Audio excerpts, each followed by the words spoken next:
Hello दोस्तों, दी Rampal Kumar channel में आपका स्वागत है। आज हम जानेंगे मुगल वंश के संस्थापक जिन्होंने मुगल वंश की स्थापना भारत में की थी, जहूरुद्दीन मोहम्मद बाबर के प्रारंभिक जीवन के बारे में आज हम प्रकाश डालते हैं। मुगल सम्राट जहूरुद्दीन मोहम्मद बाबर का जन्म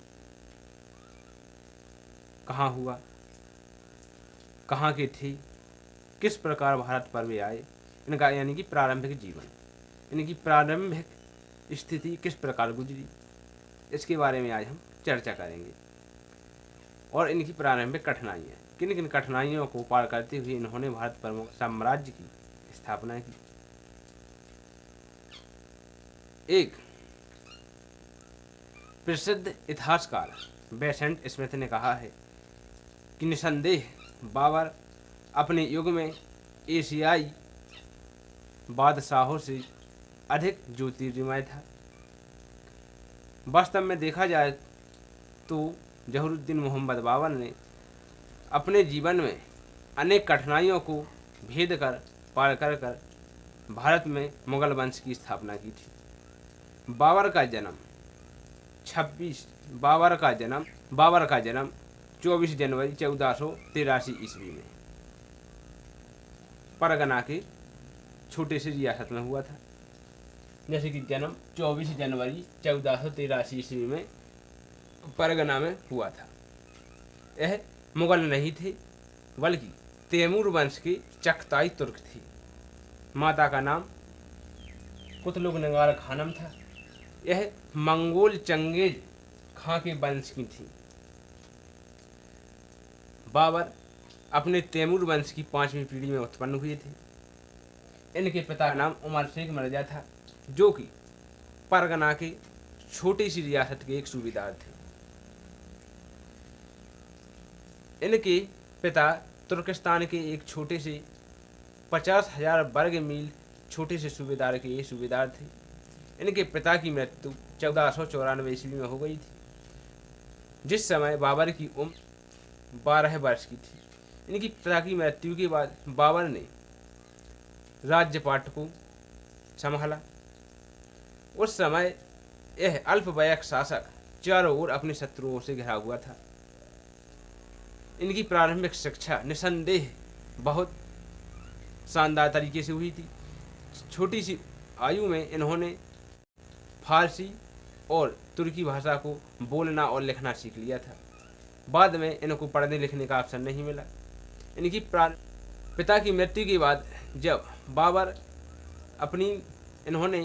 ने परगना की गद्दी को संभाला, वहाँ की शासक बने, उस समय यह अल्पवयस्क शासक बाबर उस समय चारों तरफ से शत्रुओं से घिरे हुए थे। उस समय बाबर के प्रमुख शत्रु भाई बंधु और उज्बेक सरदार शहबानी खां थे। जिस समय बाबर परगना की गद्दी पर बैठे, उस समय इनके शत्रु इनके और कोई नहीं, भाई बंधु और उज्बेक सरदार शहबानी खां थे, जो कि समरकंद के शासक थे।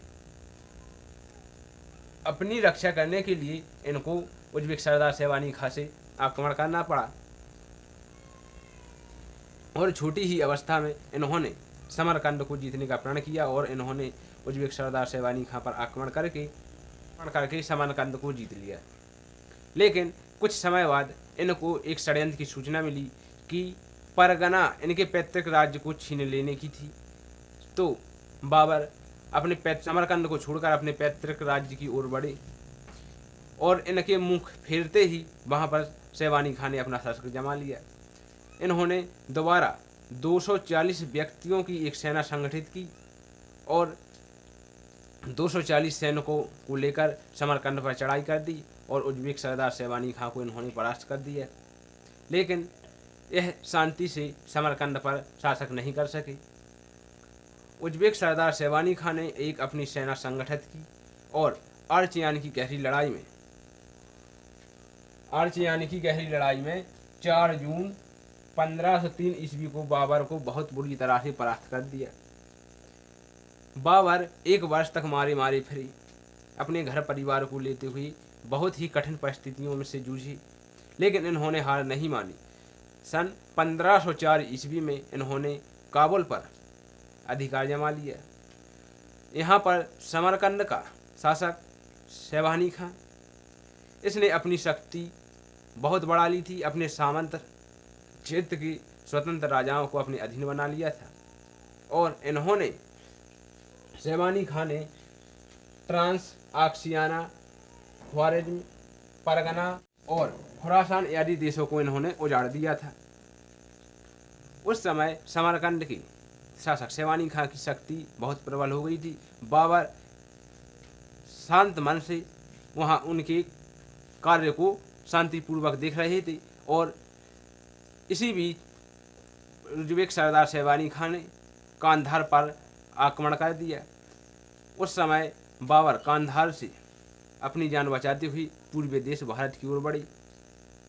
उस समय उज़्बेक सरदार शैबानी खां के विजित राज्यों में आपसी मतभेद हो जाने के कारण उज़्बेक सरदार शैबानी खां को घेरा उठाना पड़ा और इसी समय बाबर को अपनी पैतृक राज्य पर परगना पर लौटने का एक शुभ अवसर मिल गया और वहाँ की जनता ने, वहाँ की प्रजा ने इनका भव्य स्वागत किया और इन्होंने बादशाह की उपाधि धारण कर ली थी।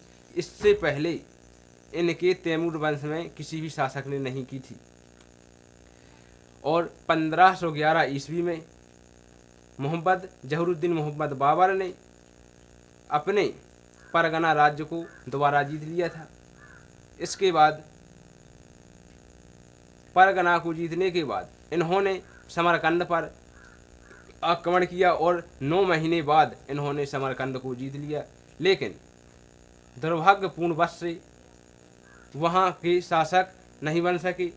शाह इस्लाम खां से इन्होंने अपनी मदद करने के लिए जो सहयोग मांगा था, उस सहयोग के कारण जहरुद्दीन मोहम्मद बाबर ने कुछ शर्तें मानी थीं। शर्तों के अनुसार इन्होंने शिया धर्म को स्वीकार कर लिया था। इससे इनकी प्रजा इनसे रुष्ट हो गई थी और इनको जहरुद्दीन मोहम्मद बाबर को उज़्बेक सरदार शैबानी खां के पुत्र के अधीनस्थ में उज़्बेकों के विरुद्ध एक युद्ध किया, जिसमें पूरी तरह इनकी पराजित हुई और 1412 ईस्वी में यह वहाँ से पूरी तरह से परास्त हो गए और इन्होंने दक्षिणीय क्षेत्र की सीमाओं पर विजय प्राप्त नहीं कर सके और इन्होंने पूर्वीय क्षेत्र यानी कि भारत पर अपना भाग्य आजमाने की कोशिश की और जे भारत की ओर उन्मुख हो गए। इस प्रकार बाबर बहुत सी कठिनाइयों का सामना करते हुए भारत पर मुगल वंश की स्थापना की। इसी प्रकार की वीडियो देखने के लिए दी रामपाल कुमार चैनल के लिए लाइक, सब्सक्राइब एंड शेयर करें ताकि ऐसी वीडियो आपके लिए आती रहे। धन्यवाद।